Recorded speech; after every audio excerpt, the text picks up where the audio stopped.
साथियों और अभ्यर्थियों, नमस्कार। आज की इस ऑनलाइन क्लास में आपका स्वागत है, हार्दिक अभिनंदन है। साथियों, दीपावली मना ली होगी आप लोगों ने, अच्छी रही होगी आपकी दीपावली। और अब मैं आपसे ये आशा करता हूँ कि आप अपनी पढ़ाई को लेके सीरियस हो गए होंगे। अब आप पढ़ाई को एकदम सीरियसली शुरू कर दीजिए। मैं भी थोड़ा फास्ट पढ़ाने की कोशिश करूँगा कि अपना सिलेबस जल्दी से जल्दी, फर्स्ट ग्रेड का जो सिलेबस है उसको जल्दी से जल्दी अपन कवर कर लें। आज जो अपन ने रे ऑप्टिक्स चलाई है, ये टॉपिक पशु परिचर में भी है, 12वीं क्लास की सेकंड फिजिक्स में भी है और फर्स्ट ग्रेड में भी ray optics and optical instrument नाम से है। आज इस रे ऑप्टिक्स की अपनी तीसरी क्लास शुरू कर रहा हूँ। इसमें समतल दर्पण के बारे में चलते हैं। समतल दर्पण के बारे में कल अपने बहुत सारी बातें पढ़ी, फिर भी 2-3 बातें और हैं समतल दर्पण के बारे में। अपने बहुत सारी बातें तो कल पढ़ ली थी, फिर भी 2-3 बातें समतल दर्पण के बारे में हैं। क्या है, मैं आपको एक्सप्लेन करने की कोशिश कर रहा हूँ। अच्छा टॉपिक है कि ये कोई समतल दर्पण है। ये क्या है? समतल दर्पण, जिसमें ये जो मैंने सरफेस को पॉलिश कर दी, ये अपरावर्तक पृष्ठ है और ऊपर वाली है वो परावर्तक पृष्ठ है। और इस समतल दर्पण पर अपन इस आपतित किरण को, आपतित किरण की जो स्थिति है उसको निश्चित रखते हुए समतल दर्पण को अपन थीटा कोण से घुमा रहे हैं। जैसे मान लो ये कोई आपतित किरण है, ये आई है, इंसिडेंट रे है, और ये इसका क्या हो गया भाई, अभिलंब हो गया। पॉइंट ऑफ इंसिडेंस पे बना हुआ कोण अभिलंब है, ये N1 हो गया और ये परावर्तित किरण हो गई। कौन सी किरण हो गई? I1 मान लेता हूँ, ये R1 मान लेता हूँ, ये रिफ्लेक्टेड किरण हो गई। ये मतलब पोजीशन अपने पास में। अब अपना क्वेश्चन क्या है कि भाई इस समतल दर्पण को M1 है, इसको थीटा कोण पर अपन घुमा रहे हैं। कहने का मतलब आपतित किरण की पोजीशन को अपन ने चेंज नहीं किया और इस समतल दर्पण को अपन ने क्या कर दिया, थीटा कोण से इसको घुमा दिया। अपन चाहें तो ऐसे अपन ने ये थीटा कोण से इसको घुमा दिया, ऐसे ये घूम गया थीटा कोण से। ये जब थीटा कोण से जब घूम गया तो अपन ध्यान दें तो इसका जो नॉर्मल है वो क्या होगा भाई, जैसे ही समतल दर्पण थीटा कोण से घूमेगा, थीटा कोण से घूमेगा तो आपतित किरण की पोजीशन तो निश्चित है, लेकिन अपना जो नॉर्मल है, अभिलंब है, वो थीटा कोण से घूम जाएगा। तो एक तो थीटा कोण से ये घूम जाएगा और जितना कोण ये है उतना ही फिर भाई नॉर्मल घूम गया तो ये थीटा, और तो जो परावर्तित जो किरण है वो भी क्या होगी, घूम जाएगी। और कितने एंगल से घूम जाएगी? 2 थीटा से घूम जाएगी। कितने कोण से घूम जाएगी भाई? 2 थीटा से घूम जाएगी। ये बात आपको ध्यान में रखनी है कि परावर्तित किरण है वो 2 थीटा कोण से घूम जाएगी, दुगने कोण से घूम जाएगी। फिर याद रखने वाली बात है कि यदि किसी समतल दर्पण को अपन आपतित किरण की पोजीशन को तो निश्चित रख रहे हैं और उसमें से समतल दर्पण को थीटा कोण से घुमा रहे हैं, तो ये N1 है। जैसे ही अपन ने थीटा कोण से घुमाया तो नॉर्मल भी थीटा कोण से घूम गया, नॉर्मल थीटा कोण से घूम गया, और एक ये अपनी आपतित R2 है वो भी थीटा कोण से घूम गई। तो एक तो नॉर्मल वाला थीटा और एक ये वाला थीटा, कितना थीटा हो गया भाई? 2 थीटा कोण से घूम गई। तो अपन ये कहेंगे कि आपतित किरण को यदि स्थिर रखकर यदि दर्पण को किसी कोण से घुमाया जाए, यानी अपन यहां से एक नियम बन गया कि आपतित किरण को निश्चित रखकर, आपतित किरण को अपन नहीं छोड़ रहे हैं, निश्चित रखकर दर्पण को या समतल दर्पण को थीटा कोण से घुमाया जाए। आपतित किरण को निश्चित रखकर समतल दर्पण को थीटा कोण से घुमाया जाए तो परावर्तित किरण दुगुने कोण से, कितने कोण से? दुगुने कोण से। ये बात तो इंपॉर्टेंट है ही है, दुगुने कोण से। अब अपन दर्पण को इधर घुमा रहे हैं तो किरण भी इधर घूम गई, समान दिशा में, दुगुने कोण से समान दिशा में दुगने कोण से समान दिशा में घूम जाएगी। इंपॉर्टेंट बात है, ये डायरेक्ट याद रखने वाली बात है। मान लो परीक्षा में आ जाए कि थीटा बराबर 30 डिग्री से अपन ने दर्पण को घुमा दिया, तो बताओ परावर्तित किरण है वो कितने डिग्री से घूम जाएगी। तो जो थीटा है उसके दुगने कोण से परावर्तित किरण घूम जाएगी और जो दिशा होगी वो समान दिशा होगी। ये बात को आपको ध्यान में रखना है। इसमें I1 जो पोजीशन है वो एक ही पोजीशन है। I1 मान लो चाहे I मान लो, ये एक ही पोजीशन है, जबकि R1 और R2 की दो पोजीशन है और यहाँ पर अभिलंब भी क्या है, दो है। ये बात इंपॉर्टेंट है, परीक्षा में पूछी जा सकती है, कंपटीशन लेवल की परीक्षा है ये। दूसरा अपना यही सिस्टम है। अब की बार अपन क्या कर रहे हैं कि भाई दर्पण की स्थिति को अपन निश्चित रखेंगे और परावर्तित जो आपतित किरण है उसको थीटा कोण से अपन घुमाएंगे। तो देखो यहाँ जोरदार बात निकल के आने वाली है कि भाई ये दर्पण, इंपॉर्टेंट बात है। समतल दर्पण के बारे में ये 3 बात बच गई थी। ये अभिलंब हो गया, अभिलंब हो गया और अभिलंब के बाद में ये आपतित किरण हो गई, ये I1 है। ये किरण क्या हो गई भाई, I1 हो गई। I1 हो गई तो इसकी ये है, ये परावर्तित किरण हो गई, ये R1 हो गई, ये N अभिलंब हो गया, N1 हो गया, N1 ही है अभिलंब। तो अब अपन क्या कर रहे हैं कि इस आपतित किरण को ध्यान से देखो, आपतित किरण को अपन ने घुमा दिया I2, यानी ये कितना घुमाया अपन ने, थीटा घुमाया। तो अब अपन को सबको पता है कि ये अभिलंब से आपतित किरण का जो कोण होता है वो आपतन कोण होता है।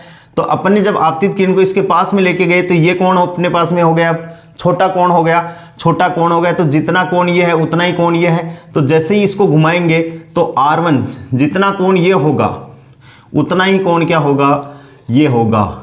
यानी यहाँ से इंपॉर्टेंट बात क्या निकल के आई कि भाई ये विपरीत दिशा में, इसको इस दिशा में अपन खिसका रहे हैं तो ये इस दिशा में खिसक जाएगी। तो जब अपन दर्पण को खिसका रहे हैं थीटा कोण से, तब तो क्या है कि जो परावर्तित किरण है वो समान दिशा में दुगुने कोण से घूम रही है। और जब अपन आपतित किरण की पोजीशन को डिस्प्लेस कर रहे हैं थीटा कोण से, तब परावर्तित किरण की पोजीशन है वो विपरीत दिशा में उतने ही कोण से विपरीत दिशा में क्या होगी, घूम जाएगी। तो यहां से ये दूसरी इंपॉर्टेंट लाइन क्या बन गई कि दर्पण को, समतल दर्पण को स्थिर रखकर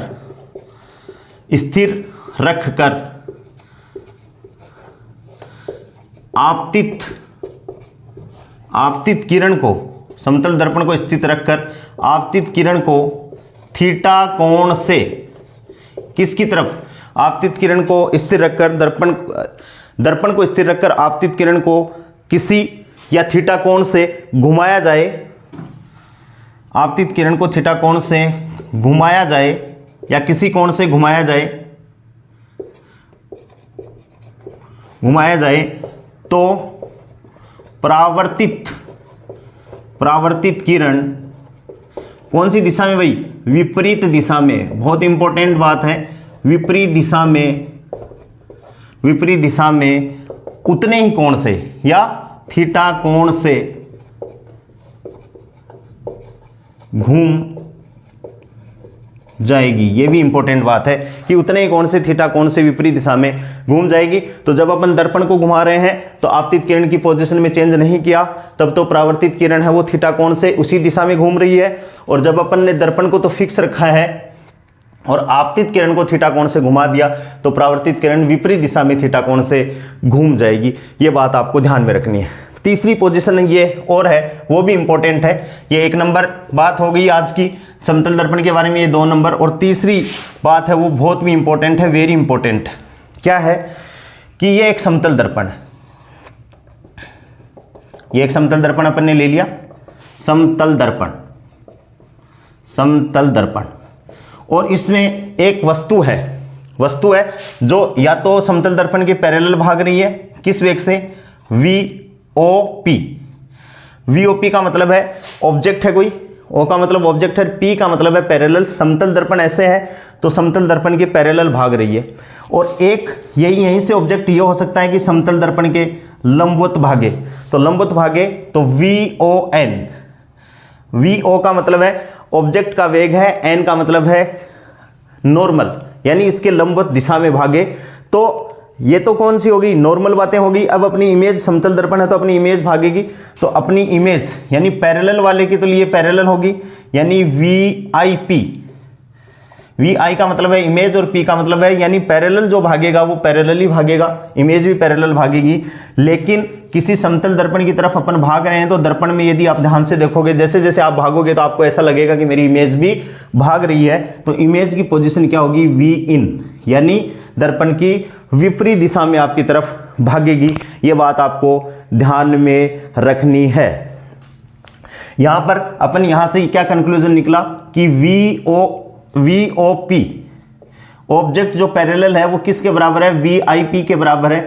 यानी पैरेलल यदि कोई समतल दर्पण के पैरेलल कोई ऑब्जेक्ट भागता है तो उसका वेग वही होगा, इमेज का वेग वही होगा जो उस ऑब्जेक्ट का है, उस वस्तु का है। लेकिन इंपॉर्टेंट बात है कि VON है तो उसका वेग क्या होगा, इमेज का वेग विपरीत दिशा में होगा, VIN होगा।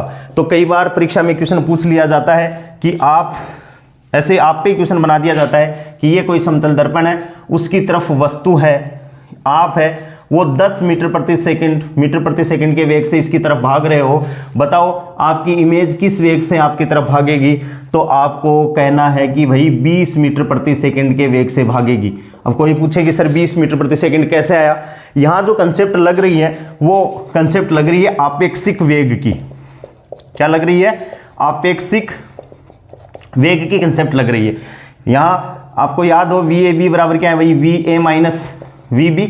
अब VA का इसका वेग मान लेता हूं मैं V, और इसका क्या हो जाएगा भाई, इसका वेग V है तो इसका वेग माइनस V हो जाएगा, क्योंकि अभी अपन ने पढ़ा है कि VON बराबर माइनस VIN।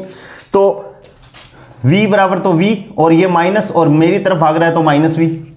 भाई ये माइनस का, ये तो रिलेटिव वेलोसिटी की कंसेप्ट है आपेक्षिक वेग की, कि VAB बराबर VA माइनस VB। यहाँ VA बराबर तो V है, पॉजिटिव डायरेक्शन में भाग रहा है, और ये क्या हो गया, वो नेगेटिव डायरेक्शन में मेरी तरफ आ रही है तो माइनस V। VV क्या हो गया, 2V। यदि इसका वेग कितना है, 10 मीटर प्रति सेकंड है, तो उसका 2 गुणा 10 बराबर कितना हो जाएगा, 20 मीटर प्रति सेकंड। तो ये क्वेश्चन जनरल जीके का भी क्वेश्चन हो सकता है कि कोई समतल दर्पण है और समतल दर्पण की तरफ अपन V वेग से भाग रहे हैं। यदि कोई वस्तु समतल दर्पण की तरफ V वेग से भाग रही है तो उसकी इमेज अपन को कितने वेग से, 2V वेग से अपनी तरफ भागती हुई दिखाई देगी। किस कंसेप्ट के कारण, आपेक्षिक वेग के कंसेप्ट के कारण ये वेलोसिटी है वो आपको डबल नजर आ जाएगी। इस हिसाब से समतल दर्पण के बारे में 3 एस्पेक्ट कल की जो अपनी क्लास थी उसमें रह गए थे, तो ये तीनों मैंने बता दिया। फिर से एक बार देख लो कि किसी समतल दर्पण को यदि थीटा कोण से आप घुमा रहे हो तो आपतित किरण की पोजीशन है वो उसी दिशा में 2 थीटा कोण से, दुगुने कोण से घूम जाएगी, पहली बात। दूसरी बात क्या है कि यदि समतल दर्पण को तो आपने स्थिर रखा, दर्पण तो एक ही है, घुमाया ही नहीं, स्थिर रखा, लेकिन आपतित किरण की दिशा नॉर्मल की तरफ थीटा कोण से घुमा रहे हो तो परावर्तित किरण है वो नॉर्मल की तरफ थीटा कोण से विपरीत दिशा में खिसक जाएगी, यानी कोण उतना ही रहेगा। और तीसरी जो पोजीशन है वो इमेज की है कि यदि पैरेलल कोई ऑब्जेक्ट भाग रहा है तो उसके वेग में कोई परिवर्तन नहीं होगा। लेकिन यदि लंबवत दिशा में कोई वस्तु दर्पण की तरफ, समतल दर्पण की तरफ भाग रही है तो यदि वस्तु का वेग 10 मीटर प्रति सेकंड है तो उसकी इमेज यानी उसके प्रतिबिंब का वेग 20 मीटर प्रति सेकंड होगा। और ये जो कंसेप्ट है वो आपेक्षिक वेग की कंसेप्ट से निकल के आ रही है कि भाई जो इमेज है वो कितने वेग से भागेगी, दुगुने वेग से भागेगी। ये बात अपन को ध्यान में रखनी है। कोई बच्चा यदि इसका स्क्रीनशॉट लेना चाहे तो वो ले ले। समझ में आ रहा होगा, स्क्रीनशॉट ले लिया होगा। तो मैं अब अपना जो समतल दर्पण है वो कंप्लीट हो गया है, उसके बारे में कुछ जो न्यूमेरिकल हैं वो मैं बता रहा हूँ धीरे धीरे साथ में ही। और बाकी के न्यूमेरिकल समतल दर्पण के आप लगाओगे, कोई प्रॉब्लम आए तो मेरे को कमेंट बॉक्स में लिख कर आप कह दोगे कि सर ये प्रॉब्लम आ रही है। 12वीं की बुक में आ रही है तो 12वीं की बुक का पेज नंबर लिख दोगे, और किसी कंपटीशन लेवल की बुक में आ रही है तो उस बुक का नाम लिख दोगे तो मैं आपको उसको बता दूंगा। अब अपन बात करते हैं गोलीय दर्पण, सिंपल दर्पण, गोलीय दर्पण।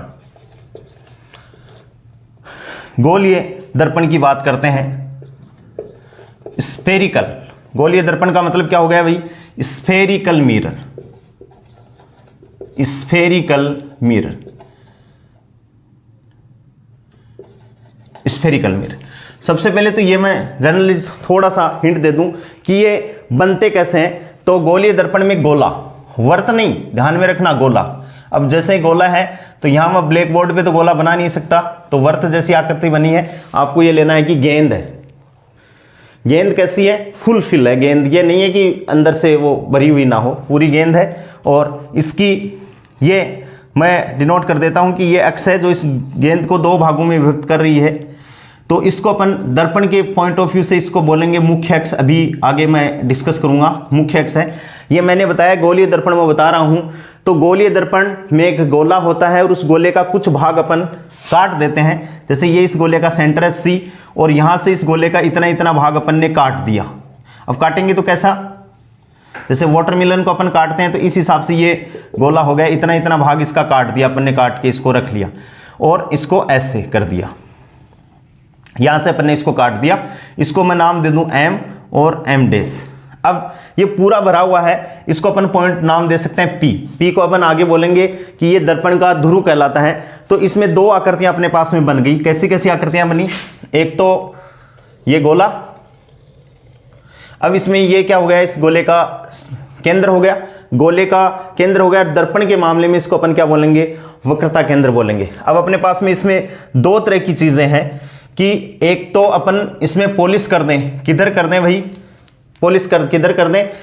गोले का जो केंद्र है उसके दूसरी तरफ, यानी पॉलिश अपन बाहर की तरफ कर दें। ये पॉलिश कर दी, ये पॉलिश सबको दिखाई दे रहा है, तो ये पॉलिश हो गई। और ये अपनी जो मुख्य अक्ष है वो है ही, और ये पी हो गया, और इसको मैं क्या कह देता हूं? एफ। अभी आगे चीजें आएंगी। ये जो दर्पण बनेगा जिसमें खास बात क्या है कि परावर्तक पृष्ठ है वो किधर होगा भाई? केंद्र की तरफ हो।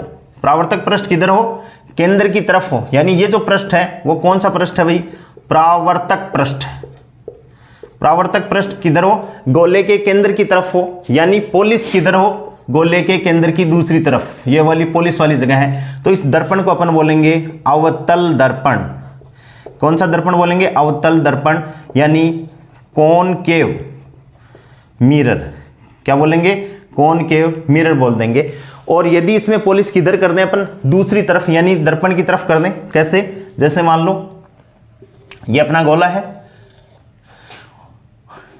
ये इसका वक्रता केंद्र है सी, और सी होने के कारण इसके बाद में इसमें पॉलिश अपन किधर कर दें भाई? ये पॉलिश इधर कर दी, इधर कर दी, तो पॉलिश ये हो गई इसकी पॉलिश। अब इसमें पॉलिश कर दी तो ये तो पॉलिश वाली पॉलिश हो गई। तो इसमें ये वाला जो पृष्ठ है, ये वाला जो पृष्ठ है, बाहर वाला पृष्ठ है, वो कौन सा पृष्ठ हो गया भाई? परावर्तक पृष्ठ हो गया। बहुत ध्यान से समझनी है बात को। तो परावर्तक पृष्ठ हो गया, तो इसमें प्रकाश की जो वेव है वो किधर से आपतित होगी? मैंने कल ही बताया था कि परावर्तक पृष्ठ की तरफ आपतित होगी। तो यहां से मैं प्रकाश का कोई किरण है वो आपतित हो रही है, ऐसे ऐसे आपतित हो रही है, तो यहां से टकराएगी और टकरा के इधर वापस चली गई। भाई अंदर तो आ नहीं सकती क्योंकि पॉलिश है। तो इसको अपन पीछे की तरफ बढ़ाएंगे तो अपन को ये एक पॉइंट से निकलती हुई दिखाई देगी, जिसको अपन बोलेंगे फोकस बिंदु। और इसमें अपन देखेंगे भाई आपतित कोण और निर्गत कोण कौन सा है, इसमें भी देखेंगे। तो इसमें यहां से सी से हमेशा अभिलंब डाला जाता है। इंपॉर्टेंट बात है कि अभिलंब कहां से डाला जाता है? सी से। तो ये वाला कोण तो हो गया आपतित, और ये वाला कोण क्या हो गया? परावर्तित। इस चित्र में भी यहां से देखें अपन तो अभिलंब कहां से डाला जाएगा? यहां से डाला जाएगा। तो आपतित किरण का अभिलंब से बना हुआ कोण आपतन कोण, और परावर्तित किरण का अभिलंब से बना हुआ कोण कौन सा कोण कहलाएगा? परावर्तन कोण कहलाएगा। इसमें दो बातें होगी, या तो अपन ये कह देंगे कि पॉलिश वाली जो साइड है वो केंद्र गोले के केंद्र की तरफ होती है, तो गोलीय दर्पण या परावर्तक जो पृष्ठ है वो गोले के केंद्र के दूसरी तरफ होती है। तो ऐसे दर्पण को अपन कौन सा दर्पण बोलेंगे? उत्तल दर्पण। कौन सा दर्पण बोलेंगे? उत्तल दर्पण। और इसको इंग्लिश में अपन कहेंगे कॉन्वेक्स मिरर। कौन सा मिरर कहेंगे भाई? कॉन्वेक्स मिरर कहेंगे। तो इसमें साफ साफ होगी कि गोलीय दर्पण है वो क्या है, परिभाषा इनकी दें तो गोलीय दर्पण किसी गोले के वे भाग हैं जिसमें पॉलिश यदि एक तरफ अपन पॉलिश कर दें, एक तरफ पॉलिश कर दें तो बन जाएगा अवतल दर्पण, और यदि पॉलिश दूसरी साइड अपन पॉलिश कर दें तो क्या बन जाएगा? उत्तल दर्पण। और ये जो दर्पण होते हैं खोखले गोले का भाग होते हैं जिसमें परावर्तन आंतरिक पृष्ठ से होता है। परावर्तन कौन से पृष्ठ से होता है? आंतरिक पृष्ठ से होता है। तो ये क्या है वही अवतल दर्पण, यानी गोले का वह भाग जिसमें परावर्तन उसके आंतरिक पृष्ठ से होता है और बाहरी पृष्ठ क्या होती है? पोलिस होती है। तो उसको तो अपन बोलेंगे अवतल दर्पण, और जिसमें परावर्तन बाहरी पृष्ठ से होता है उसको अपन बोलेंगे उत्तल दर्पण। और ये दोनों जो दर्पण हैं इनको अपन कहेंगे गोलीय दर्पण। तो इस गोले को अपन को ध्यान में रखना है, क्योंकि अब अपन पढ़ेंगे कि इस दर्पण से, ये जो गोलीय दर्पण है इनसे रिलेटेड कुछ परिभाषाएं हैं। तो अपन को गोले को सेंटर मानते हुए अपन को ये परिभाषाएं पढ़नी है। बहुत सिंपल परिभाषाएं हैं, अपन फास्टली से इनको पूरा कर लेंगे। अभी देखो इस गोलीय दर्पण से रिलेटेड परिभाषाएं। हाँ, मैं अभी एक एक परिभाषा करता हूं डिस्क्राइब, सभी बच्चे ध्यान देंगे। 12वीं क्लास वाले, पशु परिचर वाले इसको ध्यान से देखेंगे कि भाई ये परिभाषाएं क्या हैं। देखो सबसे पहले ध्रुव की परिभाषा है, यानी गोलीय पतले गोलीय दर्पण से संबंधित कुछ परिभाषाएं। अपना हेडिंग क्या है? पतले गोलीय दर्पण से संबंधित परिभाषाएं।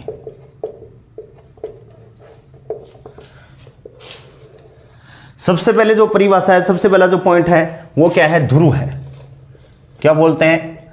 ध्रुव यानी पोल। अब इसमें परिभाषा देने को तो अपन ये दे सकते हैं कि दर्पण की परावर्तक जो सतह होती है उसका मध्य बिंदु, लेकिन जरूरी नहीं है कि वह मध्य बिंदु ही हो। अपनी सुविधा के लिए अपन मध्य बिंदु ले सकते हैं। तो अपन कहते हैं परिभाषा क्या होगी? दर्पण की परावर्तक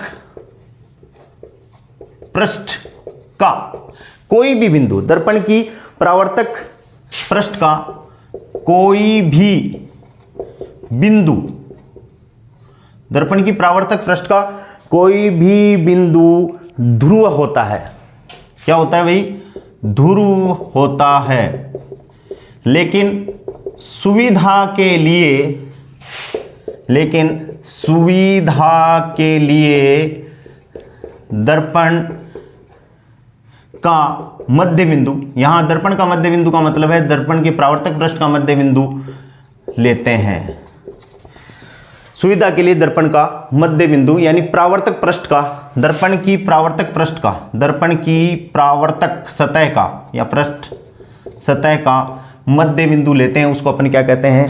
ध्रुव कहते हैं। और इसे लेटर P से प्रदर्शित करते हैं। किससे प्रदर्शित करते हैं भाई? P का मतलब है पोल। दूसरी जो परिभाषा है उसको अपन कहेंगे वक्रता केंद्र। क्या कहेंगे? वक्रता केंद्र। क्या कहेंगे? वक्रता केंद्र यानी सेंटर ऑफ कर्वेचर। और इसमें सीधी सीधी परिभाषा है कि भाई अपन ने अभी बताया कि जो गोलीय दर्पण है वो गोले के एक भाग होते हैं। गोले में उसका केंद्र क्या होता है? C होता है। और ये क्या है? एक सममित अक्ष है, मुख्य अक्ष जिसे अपन बोलते हैं, काल्पनिक रेखा भी बोल सकते हैं इसको C। तो दर्पण जिस गोले से बना है उस गोले का जो केंद्र होता है उसे अपन क्या कहते हैं? वक्रता केंद्र कहते हैं। इसकी परिभाषा अपन लिख लें।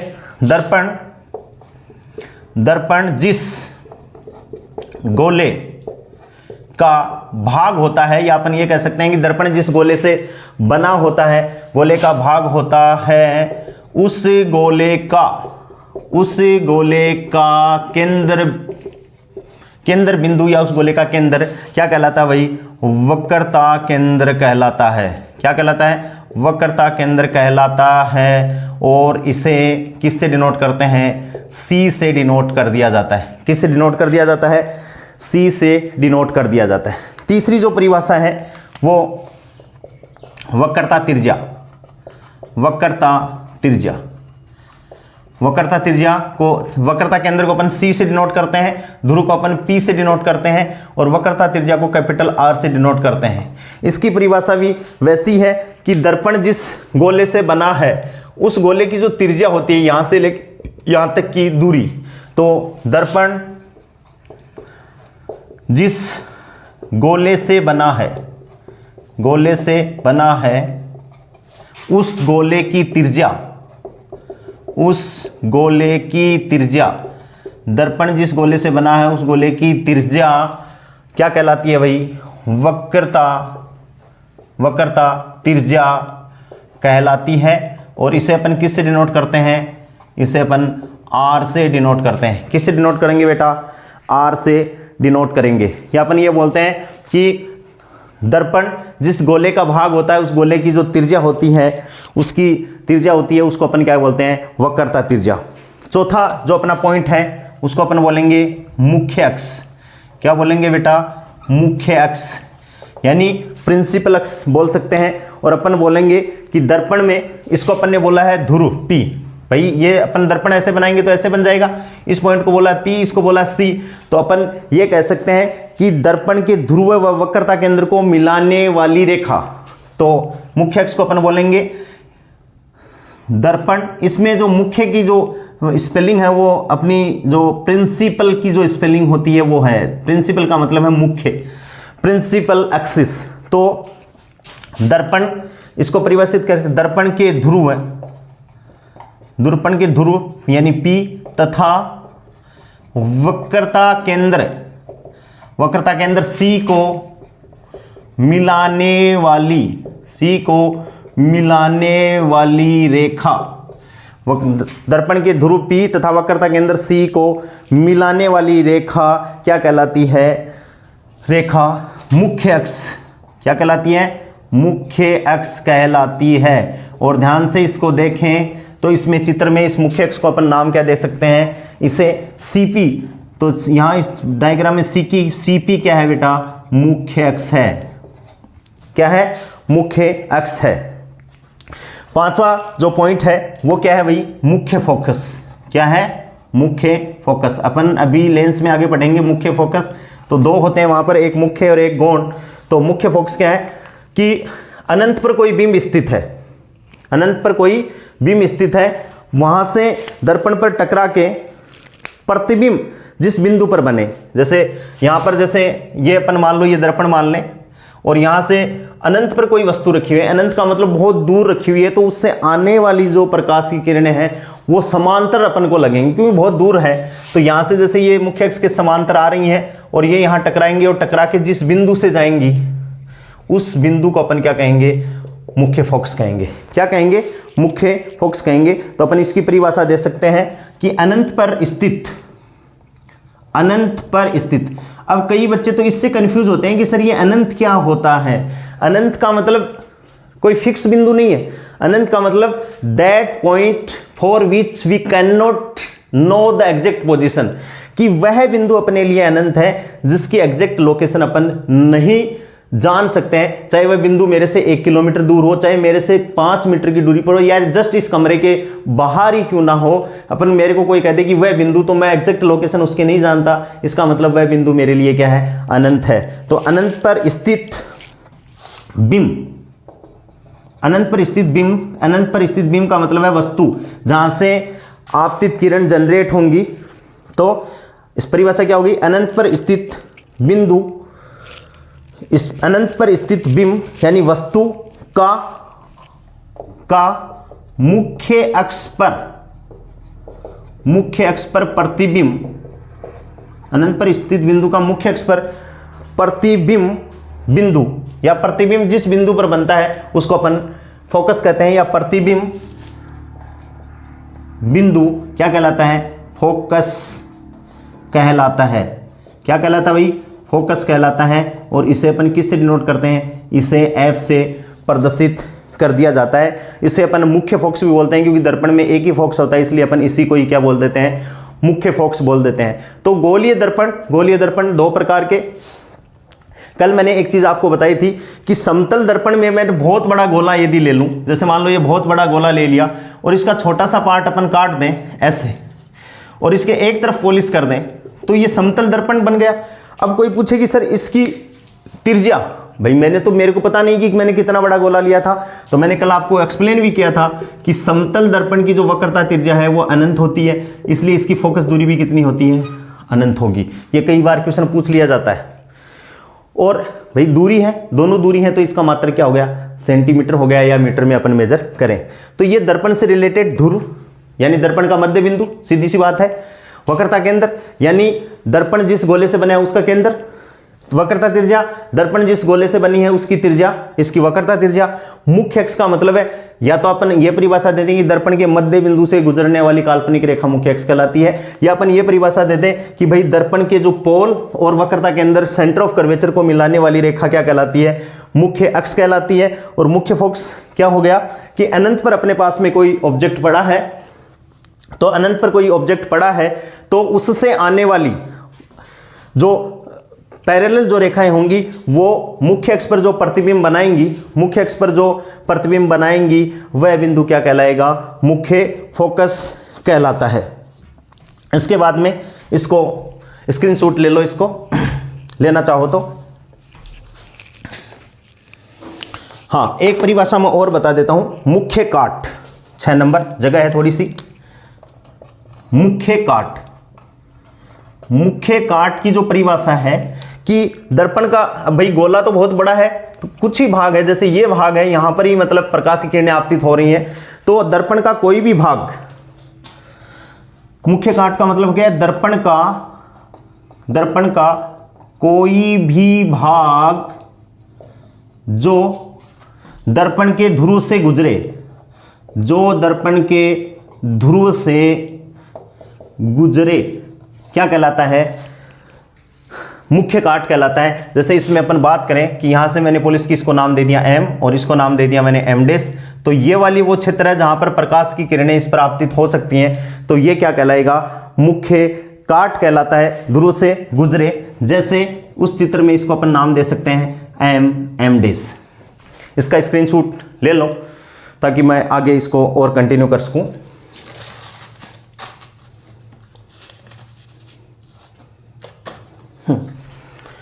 ले लिया होगा।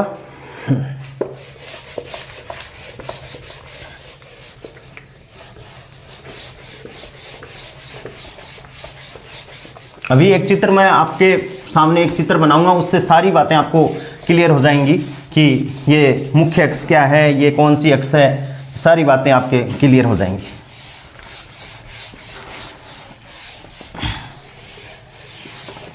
कोई भी प्रॉब्लम आपको आती है तो आप मेरे को बेझिझक बोल सकते हो कमेंट बॉक्स में कि सर हमें ये समझ में नहीं आ रहा, मैं आपको समझाने की कोशिश करूँगा।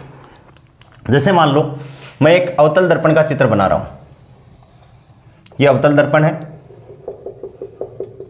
ठीक है भाई, ये उस गोले का भाग है और इसमें से एक काल्पनिक रेखा को मैं गुजार दूँ, ये P हो गया और ये मान लेता हूँ कि ये C है, ये इन दोनों के बीच में मान लेता हूँ कि ये F है। अभी तक अपन ने F को डिफाइन किया है लेकिन फिर भी, और ये जो अभी अपन ने लिखा है काट, क्या लिखा है अपन ने, जो भी दर्पण का अपन ने दर्पण काट या वक्रता काट जो भी अपन ने किया है वो ये हो गया कि ये वो क्षेत्र है दर्पण का जहाँ पर प्रकाश की किरणें आपतित हो सकती हैं। यहाँ पर अक्ष के समांतर, ये मुख्य अक्ष है, इसके समांतर कोई प्रकाश की किरण आ रही है, ये आ गई और जैसे ही यहाँ से टकराएगी ये कहाँ से जाएगी, फोकस से जाएगी, ऐसे चलेगी, ये कहाँ से चलेगी, फोकस से, या अपन ये मान सकते हैं कि भाई फोकस पर आके ये मिल गई यहाँ तक। इस पर अपन को देखना है कि भाई इसको अभिलंब कहाँ से डालें, तो अभिलंब हमेशा C से डलता है, याद रखना है इस बात को। ये अभिलंब डाल दिया, ये जो पॉइंट है ये अपन कहेंगे वक्रता केंद्र। अभी जो अपन ने परिभाषा दी है इस पॉइंट को अपन ने क्या कह दिया, वक्रता केंद्र। ये जो आपतित किरण है वो क्या है भाई, अक्ष के समांतर। कैसी है, अक्ष के समांतर। ये जो है ये क्या है, अभिलंब है, ठीक है। और ये है फोकस, ये क्या हो गया, ध्रुव। ये तो किसकी बात हो गई, अवतल दर्पण की। किसकी बात हो गई बेटा, अवतल दर्पण की बात हो गई। और ऐसे सेम टू सेम अपन किसकी बात करें, उत्तल की। तो उत्तल के लिए मैं चित्र ऐसे बना दूं, ये इसकी मुख्य अक्ष हो गई और इसमें जो पोलिस है वो केंद्र से बाहर की तरफ है, तो इसमें पोलिस किधर होगी भाई, केंद्र की तरफ, यानी इधर इसके अंदर वाले पार्ट की तरफ। और ये क्या हो गया इसका P, ये क्या हो गया इसका C, और इनका मध्य बिंदु क्या हो गया F। और यहां से कोई प्रकाश की किरण आपतित हो रही है अक्ष के समांतर। क्या हो रही है भाई, अक्ष के समांतर। तो इधर तो जा नहीं पाएगी, इधर नहीं जा पाएगी, तो ये कहाँ जाएगी, ऐसे यहाँ से रिफ्लेक्ट हो गई। और इसको पीछे की तरफ अपन बढ़ाएंगे तो अपन को ये क्या फील होगा कि ये जो प्रकाश की किरण है ये कहाँ से आती हुई अपन को नजर आ रही है भाई, फोकस से नजर आ रही है। तो इसके बिल आपतन कोण और परावर्तन कोण, तो वो अपन कहाँ से, सी से। तो ये आपतित किरण का ये वाला कोण तो क्या हो गया आई, ये कोण हो गया आर, ये क्या हो गया वही ध्रुव, ये क्या हो गया भाई एम डैश, ये क्या हो गया फोकस बिंदु, और ये क्या हो गया भाई वक्रता केंद्र। तो जो अपन ने परिभाषाएं पढ़ी हैं वो सारी की सारी परिभाषाएं इस चित्र में आ गई हैं। कहाँ आ गई हैं, इसमें चित्र में आ गई हैं। ये मुख्य काट या दर्पण का काट आ गया, ध्रुव आ गया, फोकस आ गया, वक्रता केंद्र आ गया, ठीक है, मुख्य अक्ष आ गई। इसके बाद में जो नेक्स्ट जो 7वीं डेफिनेशन है वो क्या है भाई, फोकस दूरी। क्या है, फोकस दूरी। अब ध्यान से अपन देखें तो सीधी सी बात है कि भाई ये वाली जो दूरी है, इस चित्र में ध्यान से अपन देखें तो ये वाली जो दूरी है उसे अपन क्या कहेंगे, फोकस दूरी। ये वाली जो डिस्टेंस है इसको अपन कहेंगे फोकस दूरी। इसकी परिभाषा अपन लिख सकते हैं, क्या परिभाषा लिखें कि ध्रुव P व फोकस के मध्य की दूरी। क्या लिखें, ध्रुव P व फोकस बिंदु के मध्य की दूरी।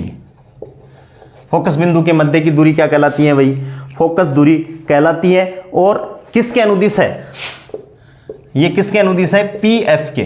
पीएफ का मतलब क्या हो गया कि जब भी अपन दूरी मापेंगे तो अपना स्टार्टिंग पॉइंट है वो पी होगा, अंतिम पॉइंट एफ होगा। कोई पूछे सर एफ से माप लो ना, आगे अपन पढ़ेंगे एक चिन्ह परिपाठी है उसमें जो अपना इनिशियल पॉइंट है उसको अपन पी मानेंगे। इसलिए किसके अनुदिश है, अनुदिश पीएफ के अनुदिश है। किसके अनुदिश है, पीएफ के अनुदिश। किसके अनुदिश है भाई, पीएफ के अनुदिश है। ये 7 नंबर की डेफिनेशन होगी। 8वें नंबर की डेफिनेशन है रेखीय द्वारक। रेखीय द्वारक, लीनियर अपर्चर। कई बार पूछता है कि द्वारक क्या होता है, तो दर्पण के उस भाग का व्यास, इसकी परिभाषा क्या होगी, दर्पण के उस भाग का व्यास, दर्पण के उस भाग का व्यास जिससे प्रकाश परावर्तित होता है। अब वही दर्पण में कौन सा है, तो देखो यहां पर प्रकाश की किरण आपतन हो गया। मान लो कोई दूसरी किरण, प्रकाश की किरण यहां पर आपतन हो जाए और ऐसे मुड़ जाए, तो एक तो यहां तक तो खाली है, इसके बाद में प्रकाश की किरण यहां आई है और एक ही यहां आई है।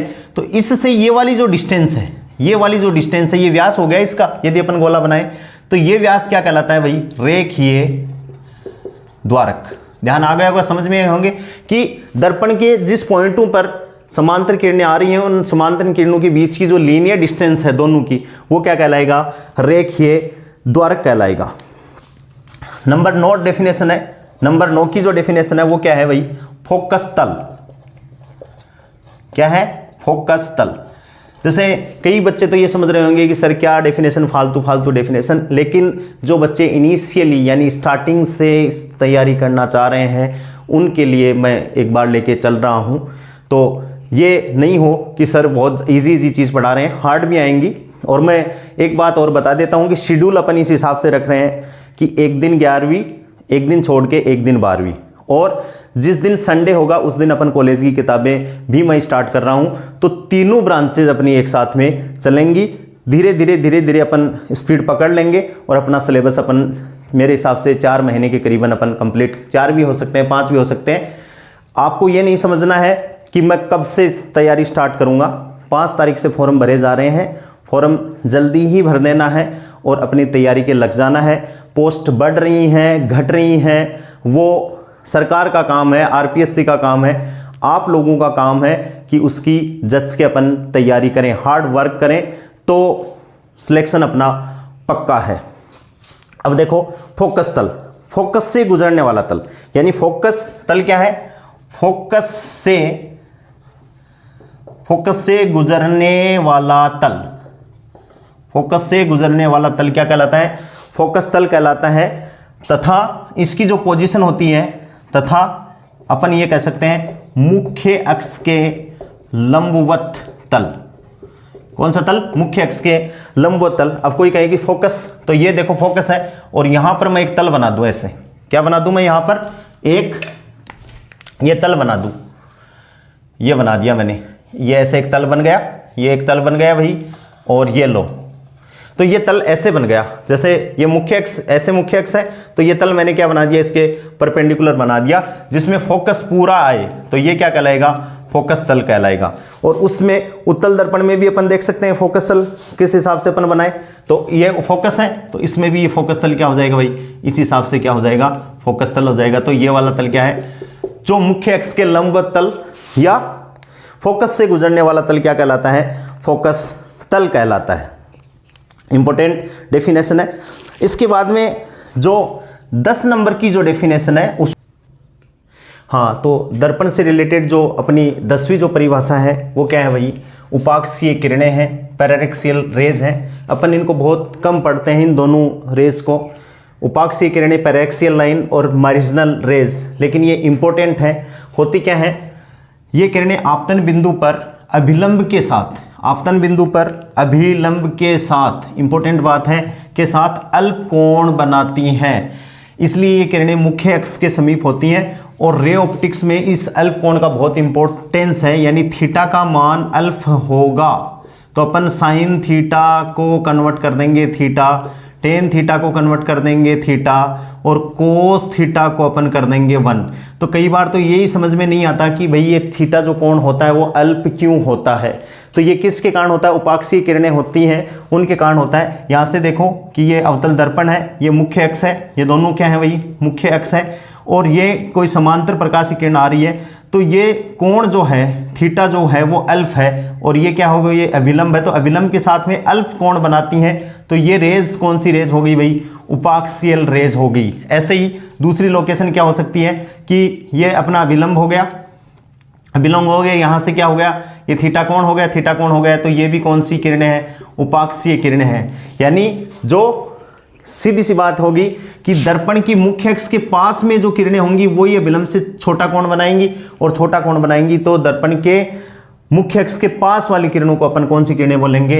उपाक्षीय किरणें बोलेंगे। कौन सी किरणें बोलेंगे? उपाक्षीय किरणें। और अब जो बड़ा कोण बनाएंगी यानी थीटा वृहत कोण बनाएंगी, यानी यही डेफिनेशन क्या होगी कि ये है किरणें, ये है किरणें आपतन बिंदु पर, आपतन बिंदु पर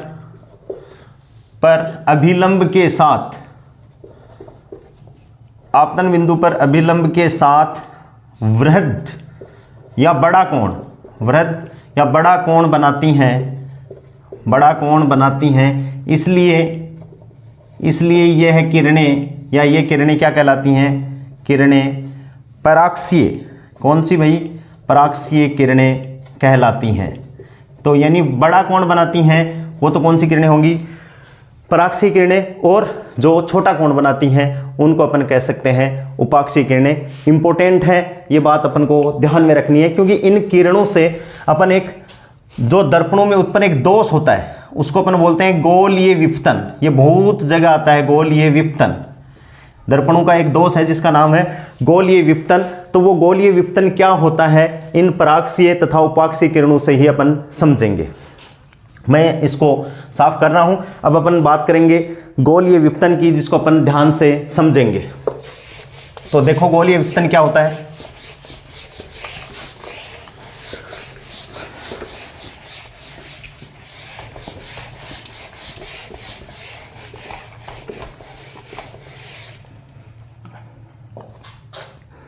एक डायग्राम से अपन बात को समझते हैं कि ये मैं एक अवतल दर्पण बना रहा हूं, ध्यान से, अवतल दर्पण। और ये क्या हो गई भाई? मुख्य अक्ष हो गई। ये बिंदु P हो गया, ये सेंटर ऑफ कर्वेचर C है।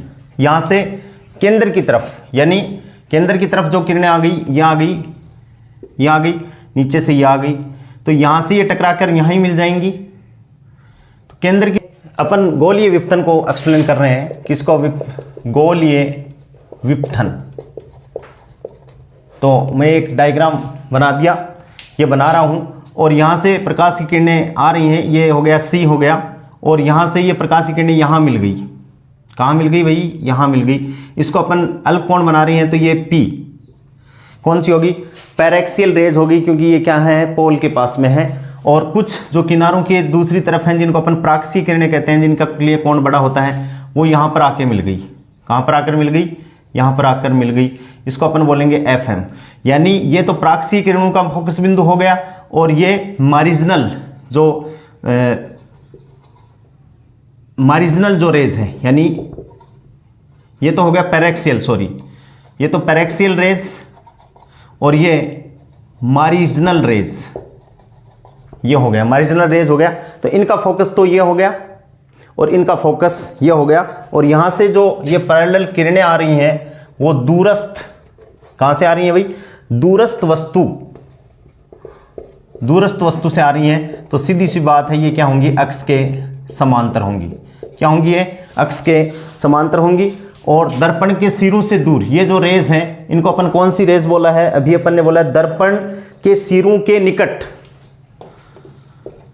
दर्पण के सिरों के निकट जिसका कोण क्या हो, बड़ा हो। कहाँ से, अविलंब से। जैसे यहाँ से अपन इसको कोण को देखें तो ये बड़ा है, तो इसको अपन बोलेंगे प्राक्षीय किरणें। कौन सी किरणें भाई, प्राक्षीय किरणें। और ये किरणें कहाँ हैं, किसके निकट है, दर्पण की मुख्य अक्ष के निकट है या पोल के निकट है, तो इनको अपन कौन सी बोलेंगे भाई, उपाक्षीय किरणें। कौन सी किरणें, उपाक्षीय किरणें। और इनका अविलंब से जो बना कोण वो क्या होता है, थीटा अल्फ होता है। यहाँ अविलंब से यदि अपन डालें तो ये थीटा क्या होगा, अल्फ कोण। और अल्फ कोण होने के कारण ही अपन रे ऑप्टिक्स में अपन कहते हैं कई बार कि थीटा अल्फ। तो sine theta approximate equals to theta, cos theta approximate equals to 1 और tan theta approximate equals to कितना हो जाता है, थीटा हो जाता है। ये किसके कारण होता है, इन उपाक्षीय किरणों के कारण ही होता है। तो इसका अपन बात करें तो सीधी सी बात हो गई। यहाँ से अपन इसको लिखना चाहें इस गोलीय विपतन को, तो अपन बोल सकते हैं कि प्राक्षीय किरणों का फोकस कहाँ बन रहा है भाई, तो प्राक्षीय किरणों का फोकस दर्पण के, प्राक्षीय किरणों का फोकस दर्पण के निकट बनता है, यानी बिल्कुल पास में बनता है, दर्पण के निकट बनता है, दर्पण के निकट बनता है। जिसे अपन कौन सा फोकस बोलेंगे, जिसे प्राक्षीय फोकस, जिसे प्राक्षीय फोकस बोला जाता है, यानी FM। दूसरी बात क्या होगी, उपाक्षीय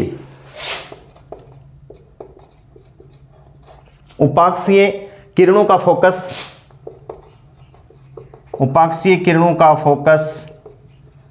FP।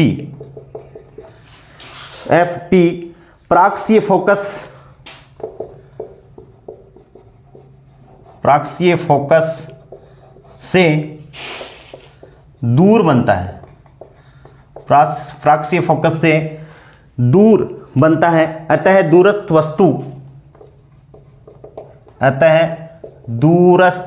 वस्तु, इंपॉर्टेंट बात निकल के आ रही है कि उपाक्षीय किरणों का फोकस FP प्राक्षीय फोकस FM से दूर बनता है। अतः दूरस्थ वस्तु का गोलीय सतह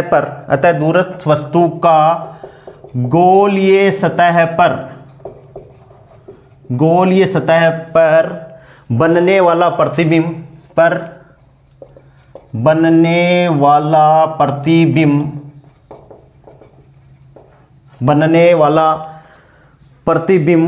एक बिंदु पर ना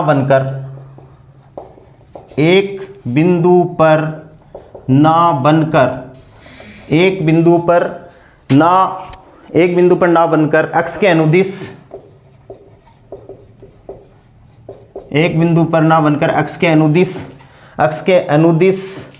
FM तथा FP, अक्ष के अनुदिश FM तथा FP के मध्य पृथक बिंदु पर बनता है, पृथक बिंदु पर बनता है, जिसे अपन क्या कहते हैं, गोलीय विपतन। क्या कहा जाता है, जिसे गोलीय विपतन कहा जाता है। और ये क्या है भाई, ये इस दर्पण में क्या है, दोष है। ये क्या है, इस दर्पण में दोष है, जिसको अपन को ध्यान में रखना है कि पराक्षीय जो किरणें हैं उनके कारण तो फोकस कहाँ पर बन गया, यहाँ पर बन गया। उपाक्षीय जो किरणें हैं उनके कारण फोकस कहाँ पर बन गया, यहाँ पर बन गया। तो जो दूरस्थ जो कोई वस्तु रखी हुई है उनसे जो प्रकाश की किरणें आ रही हैं उनसे उपाक्षीय किरणों का फोकस है, तो एक बिंदु पर ना बनकर अक्ष के अनुदिश FM और FP के मध्य पृथक बिंदु पर बनता है। इनके मध्य में बन सकता है, ऐसे ऐसे पृथक।